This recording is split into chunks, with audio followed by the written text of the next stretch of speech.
세계 증시와 우리 증시를 짚어보는 시간 3분 증시입니다. 연합인포맥스 권용욱 기자 나와 있습니다. 안녕하세요. 안녕하십니까? 네, 간밤 미국 증시 어땠습니까? 네, 간밤 미국 증시는 미국 부채한도 협상이 여전히 진척을 보이지 않으면서 하락했습니다. 6월 FOMC에 대한 불확실성도 커졌는데요. 마감가를 살펴보면 다우지수는 전장보다 0.77% 내렸고 S&P 500 지수는 전장 대비 0.73%, 나스닥 지수는 0.61% 각각 떨어졌습니다. 시장은 부채한도 협상을 계속 주시했는데요. 미국 백악관 협상단과 공화당 측 케빈 메카시 하원 의장 측은 협상을 위해 다시 회동했지만 타결 소식이 전해지지 않았습니다. 메카시 의장은 기자들과 만나 여전히 타결과는 거리가 멀다고 말했는데요. 또한 정부의 지출 삭감이 없는 한 협상 진전이 없을 것이라고 경고했습니다. 부채 한도를 올린 뒤 지출 문제를 논의하자는 백악관과 두 사안을 연계하는 공화당의 입장 차가 여전한 상황에서 메카시 의장이 강경한 입장을 내놓은 건데요. 이에 따라 미국 연방정부의 사상 초유의 디폴트 발생 우려도 커지고 있습니다.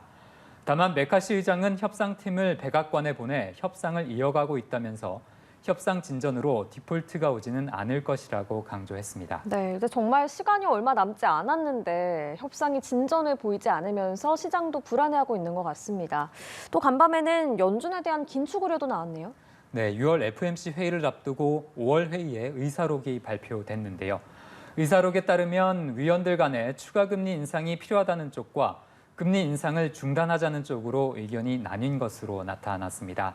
몇몇 참석자는 경제가 현재의 전망대로 전개된다면 5월 회의 이후 추가 정책 강화가 필요하지 않을 수 있다고 언급했는데요.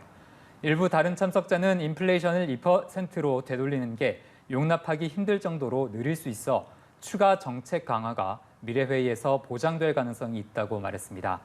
지난 5월 회의에서 추가 금리 인상과 금리 동결에 대해 의견이 맞선 셈인데요. 간밤에는 연준 당국자의 매파적인 발언도 전해졌습니다. 크리스토퍼 월러 연준 이사는 인플레이션이 하락하고 있다는 명확한 증거를 보기 전까지는 6월에 금리 인상을 중단하는 것을 지지하지 않는다고 말했습니다. 현재 시장은 여전히 약 70%의 확률로 6월 금리 동결 가능성을 크게 예상하고 있는데요.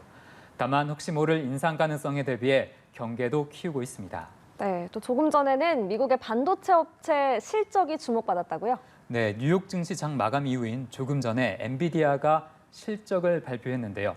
회사가 자체적으로 전망하는 2분기 매출 규모가 시장이 당초 예상한 것보다 50% 넘게 많았습니다.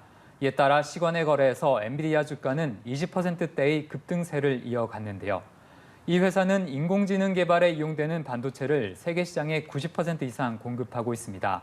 앞으로 폭증하는 수요를 맞추기 위해 공급을 크게 늘리고 있다고 엔비디아는 설명했습니다. 네, 알겠습니다. 마지막으로 오늘 코스피 전망 짚어주시죠. 네, 어제 코스피는 미국 부채 한도 협상과 관련한 불확실성 속에 소폭 내렸는데요. 지수는 약 보합권인 2,567부근에서 거래됐습니다. 오늘 코스피는 부채 한도 협상 소식을 계속 주시하며 보합권 근처에서 출발할 것으로 전망됩니다. 네, 3분 증시 권용욱 기자와 함께했습니다. 고맙습니다.